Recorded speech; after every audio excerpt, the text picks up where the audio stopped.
Here we are on September 15th, and I thought I'd talk a little bit about late tomatoes and how to have more tomatoes in September and October, well into fall. As you can see, we've got quite a few.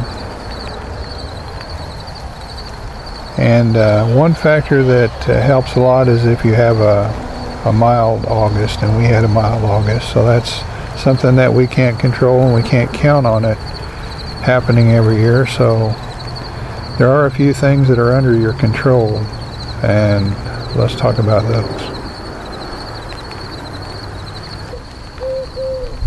Last year I started some later tomatoes by starting some suckers, but this year I went ahead and planted seeds, and I'll show you a quick clip of those. Last year I started a couple of suckers in June, and I had really good luck with having late tomatoes on them. So this year I'm planting some seedlings just for the specific purpose of having late tomatoes. And I planted these about 5 days ago, and most of them are up already. It's June 4th, so by the time I get ready to put them out, they should have a little size on them. Over in this cage we have some of those tomatoes that I started. As you can see, there's tons of them on here in the middle of September, so we're going to be having tomatoes off of those for a while. And here's some more in this cage. These are boxcar willies, and as you can see, they've set on pretty well. Just right over here next to those we have a cage with some more these later tomatoes. And then on this piece of rebar here we have a bunch of tomatoes from those ones that I started and put out in the garden in June. But planting some later tomatoes is a great way to make sure you'll have some in the fall and late summer.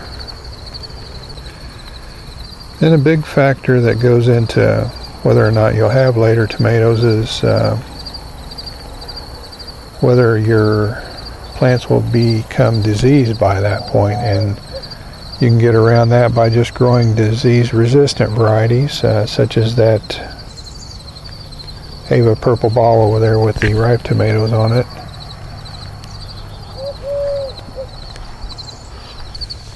And over here we have another Ava purple ball, and there must be 1.5 tomatoes right in this one area there, as well as some down below. If you want more choices when it comes to disease resistance, you might consider growing hybrids. There are a lot more to choose from that have greater disease resistance. The heirlooms have a tendency to get more diseases just because they aren't resistant to them. They have excellent flavor, but you kind of trade that off with the fact that they might catch more diseases. In a typical year here, we have really hot weather in July and August, so some of the bigger types of tomatoes just don't set on very well. And one way to make sure you get some that set on in July and August is to grow smaller tomatoes, such as these cherries over here. We have lots of cherry tomatoes on this plant. It's sprawled all over the ground, which isn't a very good way to grow them, but this was a volunteer and I just let them grow wherever they wanted to go. And as you can see, there's lots of tomatoes on this plant. And the ones we had over in the cage that I showed you, they are also a smaller type. Let's go look at those. Now the ones we're looking at here most likely set on in July or August. So as you can see, we got a lot that set on, and there are even more up in the top of the cage. growing grafted tomatoes is another way to prolong your harvest. This particular tomato here is a carbon that's grafted onto a Maxifor rootstock. And the Maxifor rootstock is resistant to quite a few diseases, and this thing is still growing strong here in the middle of September. As you can see, it's still setting on tomatoes, and I counted these not too long ago, and there are over 40 tomatoes on this one plant here in September.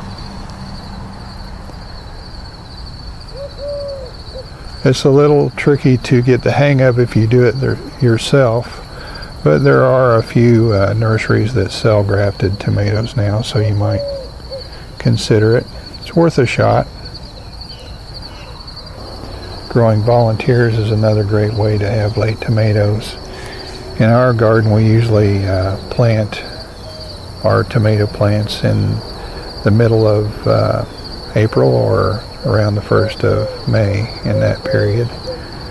But the volunteers have a tendency to come up in June, and that's probably more of a natural time for them to start growing. And this one is one of our volunteers that we had this year, and as you can see, it's got lots of tomatoes on it, and most of these are going to be getting ripe in the months of September and October. It's October 2nd, and it's a very windy day today. It's supposed to get up to 87, which is extremely warm for October. I just wanted to show you what they look like now. Got lots of ripe ones.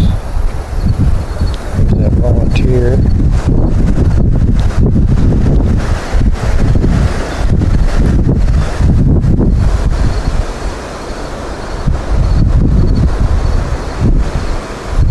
It's been a very good year for tomatoes overall. Some loose gems there. That plant's just about had it. Be getting the last few off of that one, and I'll pull it out.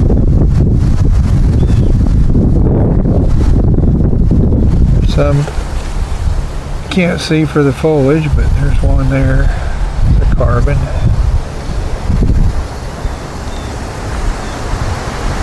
I just want to show you what they look like now.